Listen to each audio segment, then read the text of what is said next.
ꯍꯧꯖꯤꯛ ꯅꯨꯡꯉꯥꯏꯇꯕ ꯂꯩꯕꯒꯤ ꯏꯃꯨꯡꯁꯤꯗ ꯇꯧꯔꯤꯕ ꯅꯠꯇ꯭ꯔꯒꯅ 이몽식이 미시오 고진 다랑아시다 야오자라 이몽식이 미나 심산면서 야오사라 왜 간다 난님 가야 되게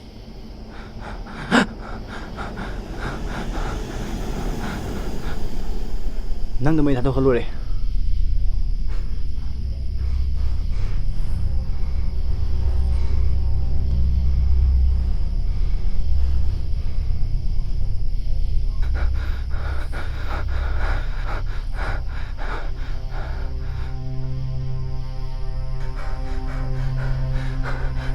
나 남자디 설로 이문에 그 힘들어 깨기는다 잘로 기사전에 흘리는 설설로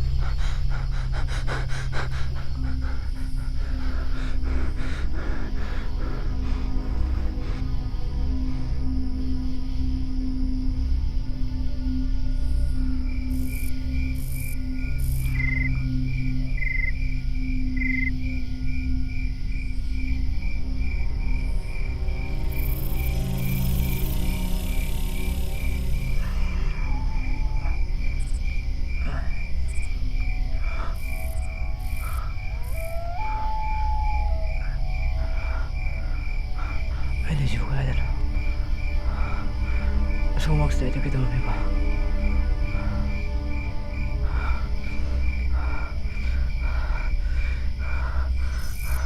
번호 가자 그래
다시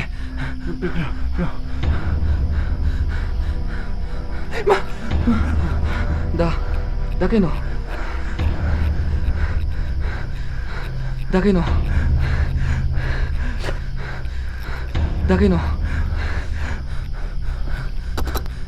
だけのというば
깬다 지고 제대로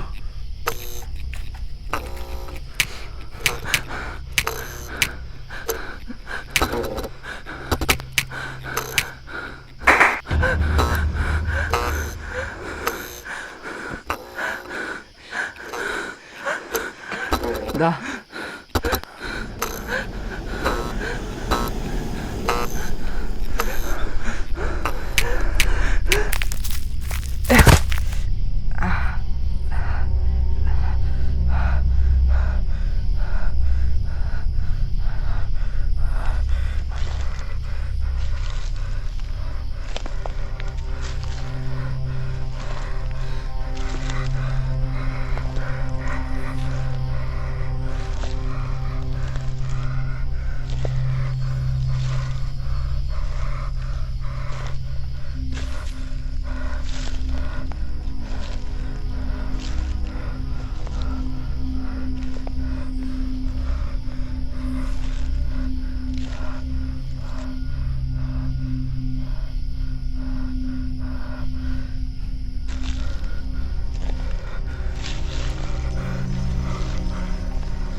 Gansiwa.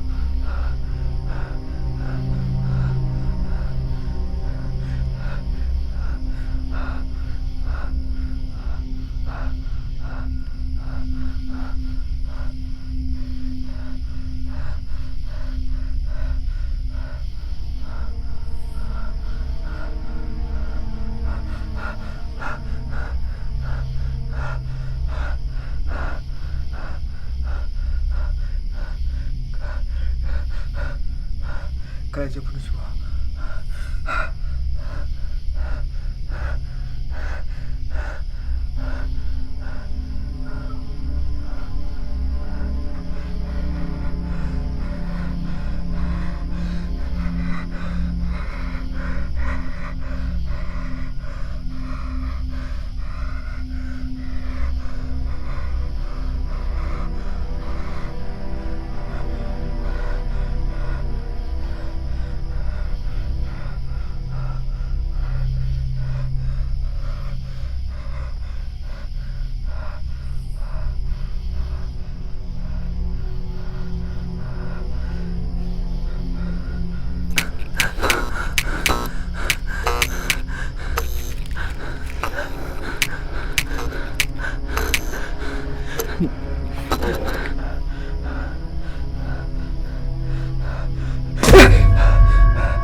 큰아버지. 간디다.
Apa dia tuloy? Bay, bay na kayo sa lugi. Bay, na kayo sa lugi ba ni? Kaya ubi. Kaya naman nito sumuti ito po. Kaya ubi. Kana lagi. Bay, na kayo sa lugi ba ni? Kaya ubi.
ꯚꯥꯏ ꯑꯗꯨꯒꯅꯦ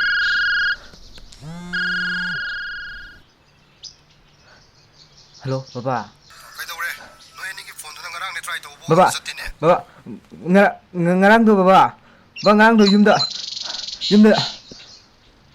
hello ꯕꯥ ꯉꯔꯥꯡꯗꯣ network ꯈꯔ ꯅꯨꯡꯉꯥꯏꯇꯕꯗꯨꯗ ꯌꯥꯗꯕ ꯑꯣꯏꯔꯝꯒꯅꯤꯕ ꯑꯣ ꯑꯗꯣ ꯍꯪꯆꯤꯠꯁꯦ ꯕꯦꯕꯦꯅꯁꯨ ꯌꯨꯝ ꯆꯠꯂꯁꯤꯅ ꯑꯃꯨꯛꯇꯣꯏꯕ ꯅꯨꯡꯉꯥꯏꯇꯧꯕꯅ ꯂꯣꯏꯔꯦ ꯑꯗꯨ ꯅꯣꯏ ꯊꯣꯏꯗꯣꯛꯄꯗꯤ ꯌꯥꯎꯗꯦꯀꯣ ꯅꯃꯥꯒ ꯋꯥꯔꯤ ꯁꯥꯟꯅꯒꯦꯔꯣ ꯌꯥꯔꯅꯤ ꯕꯥ ꯃꯉꯣꯟꯗ ꯀꯩꯝ ꯇꯧꯗ꯭ꯔꯕ ꯅꯠꯇ꯭ꯔꯣ ꯕꯥ ꯅꯣꯏ ꯃꯥꯃꯣꯁꯨ ꯐꯔꯦꯗ ꯍꯧꯖꯤꯛꯇꯤ ꯀꯩꯁꯨ ꯊꯣꯏꯗꯣꯛꯄ ꯇꯧꯗ꯭ꯔꯦ ꯅꯣꯏ ꯑꯅꯤꯈꯛ ꯂꯩꯕꯗꯣ ꯅꯨꯡꯉꯥꯏꯇ꯭ꯔꯒꯅꯅꯦ ꯔꯣꯍꯤꯠꯇꯣ ꯉꯥꯏꯍꯥꯛ ꯀꯣꯏꯊꯣꯔꯛꯑꯣ ꯍꯥꯏꯌꯨ ꯕꯥ ꯃꯥꯗꯤ ꯉꯍꯥꯟꯗꯤ ꯑꯩꯈꯣꯏ ꯁꯤꯗ ꯂꯩꯔꯦ ꯃꯁꯤ ꯄꯨꯟꯅ ꯂꯩꯃꯤꯟꯅꯔꯝꯃꯣꯀꯣ ꯉꯁꯤ ꯍꯌꯦꯡꯗ ꯉꯥꯏꯔꯦꯗꯅ ꯃꯁꯤ ꯄꯨꯟꯅ ꯂꯩꯃꯤꯟꯅꯔꯝꯃꯣ ꯐꯔꯦ ꯐꯖꯅ ꯂꯩꯔꯝꯃꯣ ꯕꯦꯕꯦꯁꯨ ꯍꯧꯒꯠꯇ꯭ꯔꯤ ꯐꯔꯦ ꯕꯥ ꯊꯝꯃꯒꯦ ꯑꯗꯨꯗꯤ ꯇꯦꯛ ꯀꯦꯌꯔ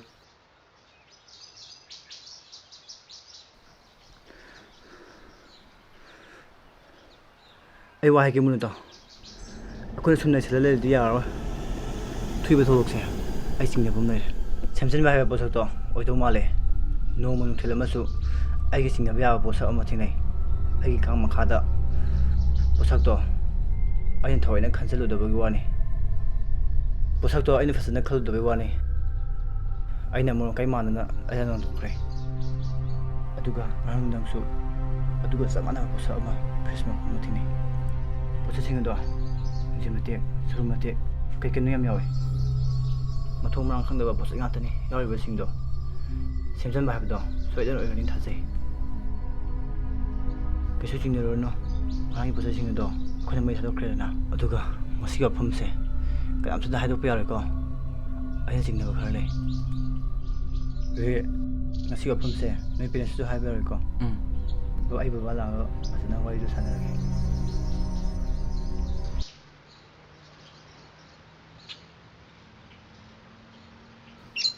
ꯉꯁꯤ ꯂꯦꯞꯁꯤꯜꯂꯨꯕ ꯍꯥꯏꯗꯣ ꯅꯨꯃꯤꯠꯇꯣ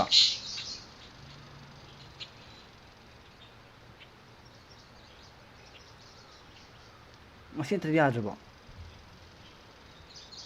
ꯍꯣꯏ ꯑꯗꯨꯗꯤ ꯑꯩ ꯂꯥꯛꯑꯝꯃ ꯇꯧꯔꯒꯦ ꯊꯝ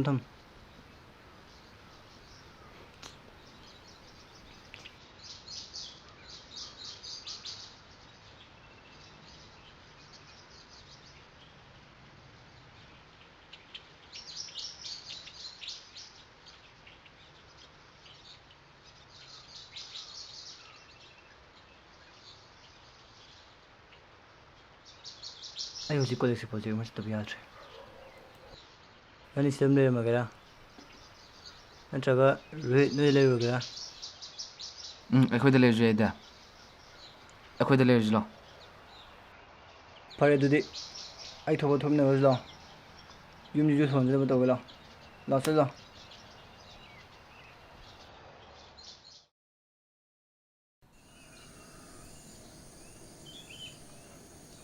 ꯆꯪꯉꯛꯑꯣ ꯚꯥꯏ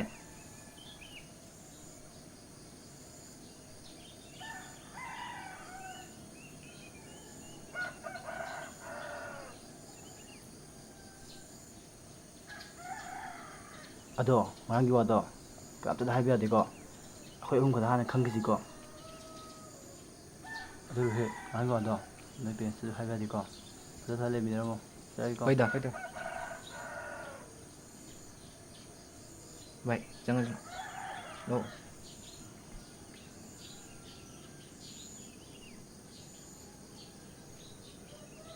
ꯆꯪꯉꯣ ꯂꯥꯛꯑꯣ ꯚꯥꯏ ꯆꯪꯉꯣ ꯐꯝꯃꯣ ꯁꯤꯗ ꯚꯥꯏ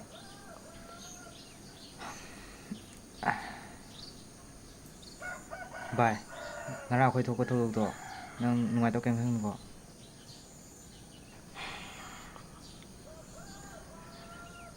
ꯚꯥꯏ ꯑꯩ ꯀꯩꯁꯨ ꯈꯟꯗ꯭ꯔꯦꯗ ꯑꯗꯨꯏ ꯁꯔꯨꯛ ꯐꯤꯂꯝꯗꯨ ꯌꯦꯡꯊꯣꯛꯁꯤ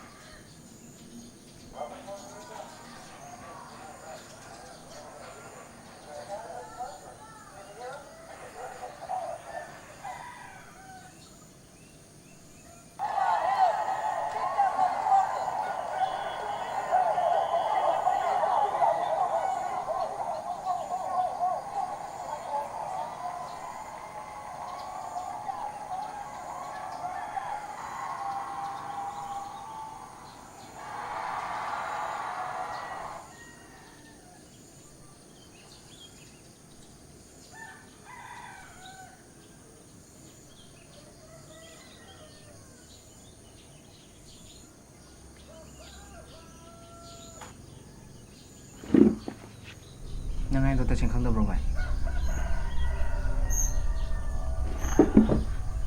ꯚꯥꯏ ꯉꯥꯡꯗꯣ ꯇꯁꯦꯡꯅ ꯀꯔꯤꯝ ꯒ꯭ꯌꯥꯟ ꯇꯥꯍꯧꯗꯦ ꯍꯥꯏꯕ ꯀꯃꯥꯏꯅ ꯑꯍꯥꯡꯕꯗ ꯂꯩꯔꯝꯃꯤꯅꯣ ꯈꯪꯗ꯭ꯔꯦꯕ ꯚꯥꯏ ꯉꯔꯥꯡ ꯅꯨꯃꯤꯗꯥꯡꯁꯦ ꯅꯣꯏ ꯃꯥꯡꯉꯦ ꯀꯣꯏꯊꯤ ꯊꯤ ꯂꯥꯛꯄꯅꯦꯕ ꯑꯩꯁꯦ ꯑꯗ ꯃꯅꯤꯡꯗ ꯂꯥꯛꯄꯁꯤꯗ ꯀꯩꯅꯣ ꯈꯪꯗꯕ ꯑꯃ ꯈꯨꯕꯥꯡ ꯇꯨꯡꯗ ꯈꯨꯔꯛꯑꯦ ꯑꯗꯒꯤ ꯑꯩꯁꯦ ꯏꯁꯥ ꯈꯪꯕ ꯂꯥꯛꯄ ꯏꯁꯥꯁꯦ ꯁꯣꯛ ꯆꯠꯂꯦ ꯑꯩ ꯒ꯭ꯌꯥꯟ ꯇꯥꯕ ꯉꯝꯗ꯭ꯔꯦ ꯂꯧꯕꯨꯛꯇ ꯂꯩꯔꯝꯃꯤ ꯑꯩ ꯈꯪꯗ꯭ꯔꯦ ꯑꯩ ꯒ꯭ꯌꯥꯟ ꯇꯥꯗ꯭ꯔꯦ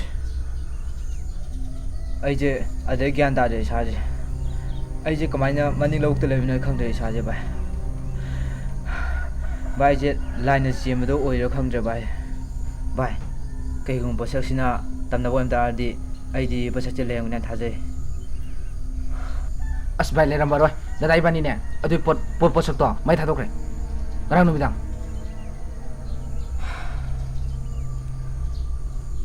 ꯀꯩꯒꯨꯝꯕ ꯄꯣꯠꯁꯛꯁꯤꯅ ꯂꯩꯔꯝ ꯇꯥꯔꯗꯤ ꯚꯥꯏ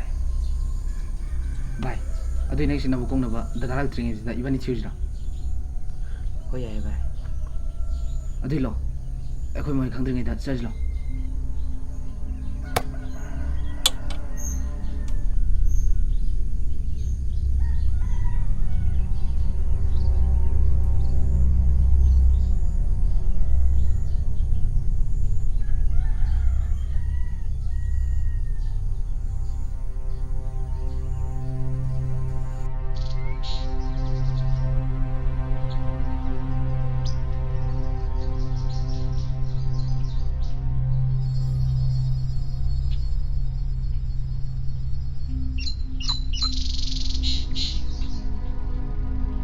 ꯚꯥꯏ ꯅꯪꯒꯤ ꯑꯥꯏꯗꯤꯌꯥ ꯅꯠꯇ꯭ꯔꯥ ꯆꯪꯉꯣ ꯑꯗꯨꯗꯤ ꯅꯪ ꯆꯪꯉꯣ ꯑꯗꯨꯗꯤ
Nganba, Nganba, Nganba, kaitroke bai, Nganba, kaitroke bai, bai, kaidno bai, kaino mi, Nganba, kaitroke bai, Nganba, kaitroke bai. bai manugi kada yam haina do khonje am tai ai bam na kano khangde na tum daw ju lo na ju to bai akhoi um khak le ba sida na tum da bai je akhoi da ju lai ti na tum da bai je akhoi da ju lai ti akhoi da do ri ga ba Bai, kayo khalorno, ayang thokdokna nangi wakhana khanba ngani. Ado bai nang dada phone di tawrbo. Tawri bai phone do nuri je le bai Ado di ibani sida lei je kamai khangni. message tha ka jira Yai thagro message na.